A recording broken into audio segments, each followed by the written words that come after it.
এই হর্নেটের পারফরমেন্স আপনারা কয়েকজন আমাকে বলেছিলেন যে ভাই হর্নেটটা আপনি এখন টান টান বুঝতে পারবেন না, কিছুদিন যাক, কিছুদিন চলুক, তারপর হর্নেটের টান বুঝতে পারবেন। তো আমি সত্যিকারে আপনাদের কথাটা মানে কাজে লেগে গেল যে ভাই আসলেই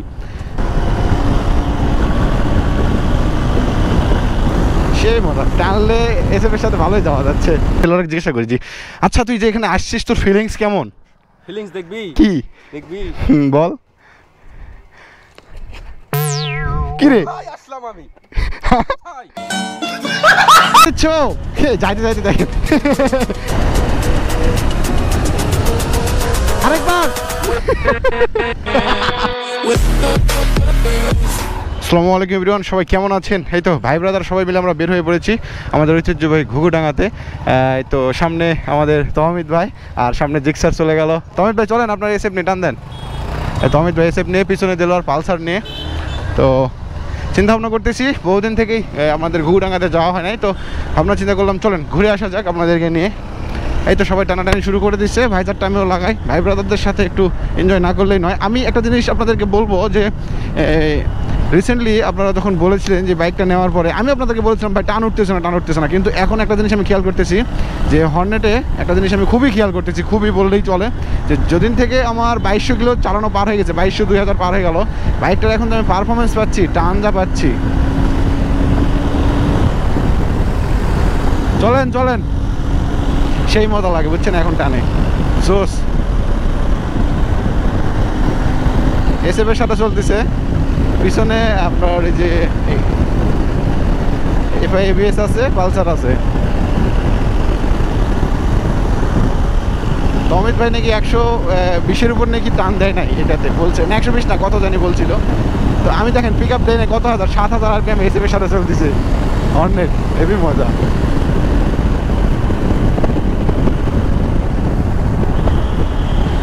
বহুদিন পর মানে মনে হচ্ছে ভাই ব্রাদারের সাথে একটু না ঘুরলেই নয়। আসলে আমরা যাচ্ছি হচ্ছে আমাদের ঐতিহ্যবাহী ঘুঘুডাঙ্গার দিকে, মানে ঘুঘুডাঙ্গা তো এটা না, এটা হচ্ছে আমাদের ঘুঘুডাঙ্গার মতনই ছোটো ঘুঘুডাঙ্গা আর কি, সেখানে আমরা যাচ্ছি। তো ভাবনা চিন্তা করলাম যে আপনাদের সঙ্গে ডেলি কন্টেন্ট যেহেতু শেয়ার করি, এটা শেয়ার করা যায়, নয় আসবে ভাইজার খুলে দিলে তাই খুলে দেবো না, ওরা আসুক সামনের দিকে, এসএফকে একটু সারে দেয়, রাইড দেবো। চলেন আজকে আপনাদের কোন বাইকটা রাইড দেখাবো, সব করে রাইড দেখাবো। ওই যে চলে আসছে, একটারও হেলমেট নাই বুঝছেন, এরা এরকমভাবে বের হয় ঘোরাঘাটির সময়। পালসার আয় কই রে, এই তো পালসার। আমি বাইকের পারফরমেন্স এখন ভালো পাচ্ছি ভাই হর্নেটে। আমি প্রথম ভাবতেছিলাম টান উঠবে না, কিন্তু এখন যখন ইঞ্জিনটা ফ্রি হয়েছে, ইঞ্জিন ফ্রি হওয়ার পর সিরিয়াসলি বলতেছি বাইকের যা টান আসতেছে, মানে আপনার এই যে মানে ফ্রি হয়ে গেছে তো ইঞ্জিনটা, জোস লাগতেছে। কিন্তু আমি বিশ্বাস করেন আমি বুঝতে পারছি এখন। আগে প্রথম ভাবলাম যে না স্বাভাবিক বাইকের মতোই টান টান হয়তো বা উঠবে না, বাট এখন মনে হচ্ছে টান টান উঠবে, উঠতেছে ভালো, রেডি পিক আপ ভালো এটা সামনে গাড়ি। তো আমাদের ছাতনতলি বাজার থেকে আমরা বের হয়ে পড়েছি আমাদের এই ঘুঘুডাঙ্গা যাওয়ার জন্য আর কি। আপনারা অনেকেই শুনেছেন ঘুঘুডাঙ্গা সম্পর্কে, নওগাঁর। তো ওই ঘুঘুডাঙ্গার চেয়ে বড় ঘুঘুডাঙ্গা আমাদের এলাকার মধ্যে আছে, এটা আপনাদেরকে দেখাবো চলেন। এর আগেও দেখছেন, বাট আজকে আরেকটু ভালোভাবে দেখাবো, যেহেতু বেশ কয়েকটা বাইক নিয়ে বের হয়ে পড়েছি, না গেলেই নয়।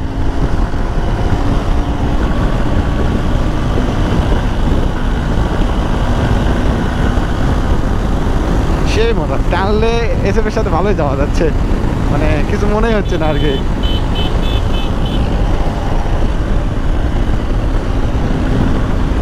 সেই আমি এখন বুঝতে পারতেছি বাইকের পারফরমেন্স, এই হর্নেটের পারফরমেন্স। আপনারা কয়েকজন আমাকে বলেছিলেন যে ভাই হর্নেটটা আপনি এখন টান টান বুঝতে পারবেন না, কিছুদিন যাক, কিছুদিন চলুক, তারপর হর্নেটের টান বুঝতে পারবেন। তো আমি সত্যিকারে আপনাদের কথাটা মানে কাজে লেগে গেল যে ভাই আসলেই যে কিছুদিন যাওয়ার পরে এই যে বাইকটা আমি যখন একটু ফ্রি হয়েছে, এখন আমি বুঝতে পারছি বাইকের টান কি এটার, মানে একটু ফ্রি হওয়ার পরে সিরিয়াসলি চলতেছে বাইকটা, জোস, আমি মজা পাচ্ছি।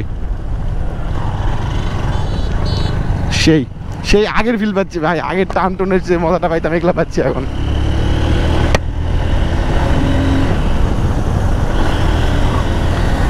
এখন টান ভালো উঠছে বাইকের, ইঞ্জিন ফ্রি হওয়ার পরে বাইকের টান ভালো উঠছে, এই বাইকের টান এখন ভালো উঠছে ইঞ্জিন ফ্রি হওয়ার পরে। প্রথম উঠতো না, ভালো টান উঠছে এখন। এখন 2000 চলছে, 2200 চলিচ্ছে, চলার পরে এখন মনে হচ্ছে যে বাইকের টান আছে ভালো। তো আমরা খাজুর বাজার থেকে ডান দিকে যাব।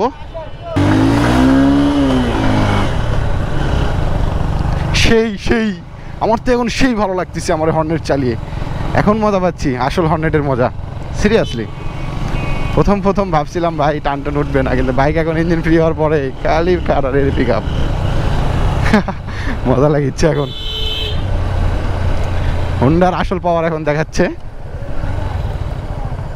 তো যেখানে আমি ওই যে আপনার ওই যে প্র্যাকটিসগুলো করি না, এই যে স্টপি তারপর অন্যান্য স্ট্যান্ডগুলো আপনাদেরকে দেখাই, যে সুন্দর জায়গাটা ওইটাই হচ্ছে সেই জায়গা যেখানে আমরা যাচ্ছি আর কি।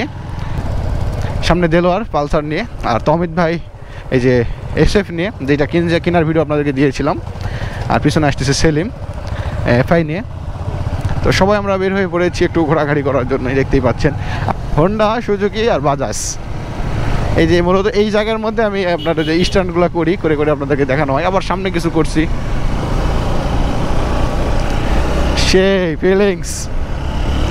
ছেলেবেলের মন যতই খারাপ থাকুক, হারলে হইলে বাইক চালায় না, হারলে হইলে না, ভালো পরিবেশে আসলে মন মতো এমনিতেই ভালো হয়ে যাবে, যেটা আমি মনে করি আর কি। বাইক লাভার যারা আছে তারা অবশ্যই একটা করে লাইক দিবেন, আর অবশ্যই পাশে থাকবেন। আমাদের রাইডগুলো আপনাদের কেমন লাগে অবশ্যই জানাবেন। সবাই টান দিছে, চলেন আমি টান দিই। আমি টান দিলে ওরা খাই দেবে, আমার বাইক এখন সেই হয়েছে স্মুথ।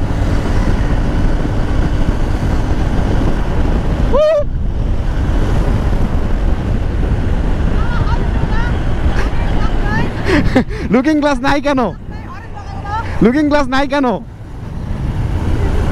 ওরে ওয়েদার এদিকে দেখ ভাই রে ভাই, এদিকের দৃশ্যটা একবার দেখেন।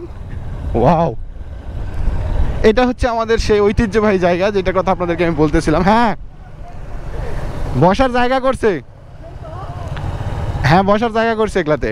নতুন হইলো তো কেবল। বাজাজের নাকি দম আটকে যায়, দে দিনি সাউন্ড দে দিনি দম আটকে যায়। হ্যাঁ, ওয়েদারটা দেখেন ভাই, কি বলবো, এরকম বাইক নিয়ে ঘোরাঘুরি আর এরকম পরিবেশ সব কিছু মিলিয়ে ভাই মন মুগ্ধকর একটা ভালো লাগার একটা পরিবেশ।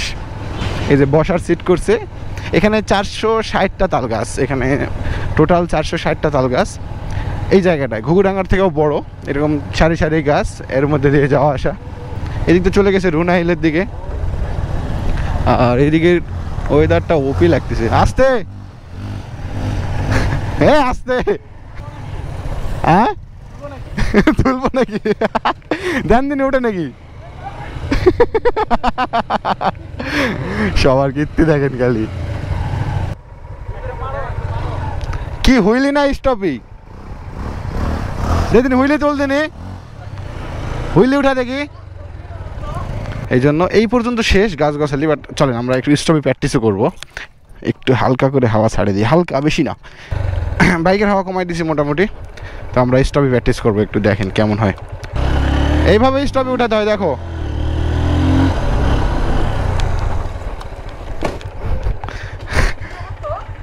তুমি ভিডিও নাও, ক্যামেরা চালু করো। চলেন দিয়ে দেয় একটা স্টপে।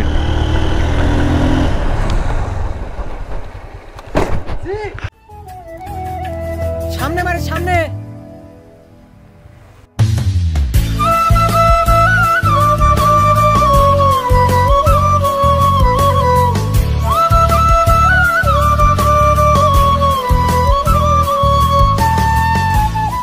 আপনারা দেখছেন আমার রিলসে, আপনারা অনেকবার দেখছেন যে আমি পিছনে কীভাবে বাইকটা উঠাই। তো ওইটাই ওদেরকে একটু দেখাচ্ছি, ওরা দেখে, ওদের ভালো লাগে, ওরা বলে ভাই দেখা না একটু।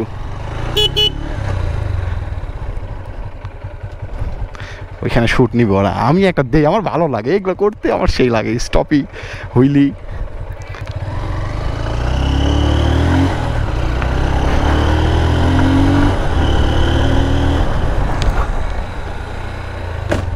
কেমন হলো? ধর ক্যামেরা ধর।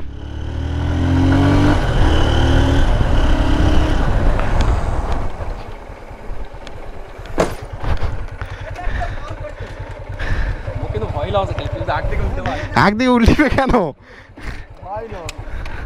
এই তো আমরা এখানে আসছি, আর এখানে আসার পরে ওয়েদারটা যেমন, মন মানসিকতা খুব ভালো হয়ে যাচ্ছে, পাশাপাশি এলাকার জায়গাটাও খুব সুন্দর। দিলওয়ারকে জিজ্ঞাসা করেছি, আচ্ছা তুই যে এখানে আসছিস তোর ফিলিংস কেমন? ফিলিংস দেখবি? হ্যাঁ দেখবি? হ্যাঁ দেখবি? কি আছে? ফিলিংস দেখবি? হ্যাঁ দেখবি? হ্যাঁ দেখবো, দেখবি? দেখবো। দেখবি? হ্যাঁ দেখবি হ্যাঁ কি দেখবি বল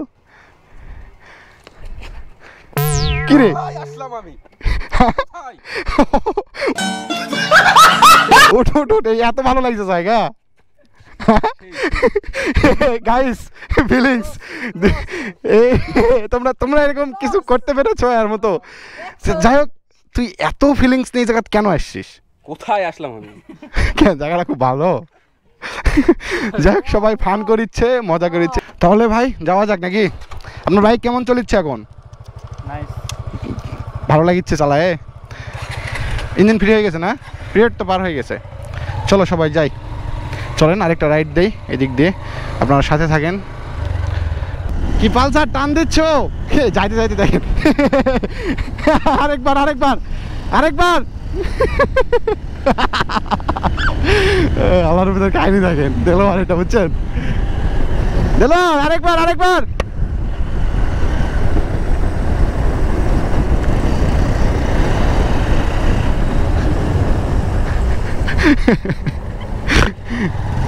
রাত লাগে গেছে জানি না দেখতে পাচ্ছেন কিনা লাইটের আপনার রেড লাইটটা মনে হয় বেশি ফোকাস করতেছে তো চলেন আজকের ভিডিওটা এই পর্যন্ত শেষ করি যারা যারা এই পর্যন্ত দেখেছেন তাদেরকে অন্তরস্থল থেকে অনেক অনেক ভালোবাসা ডেলি রাইড পাওয়ার জন্য অবশ্যই পাশে থাকবেন এবং সাবস্ক্রাইব করবেন এবং ভালোবাসা দিয়ে অবশ্যই একটা কমেন্ট করে জানাবেন ভাই কন্টেন্ট আপনাদেরকে কেমন লেগেছে জাস্ট শেয়ার করলাম আমাদের এই ঐতিহ্যবাহী জায়গাটা এই আর কি আসসালামু আলাইকুম সবাই ভালো থাকবেন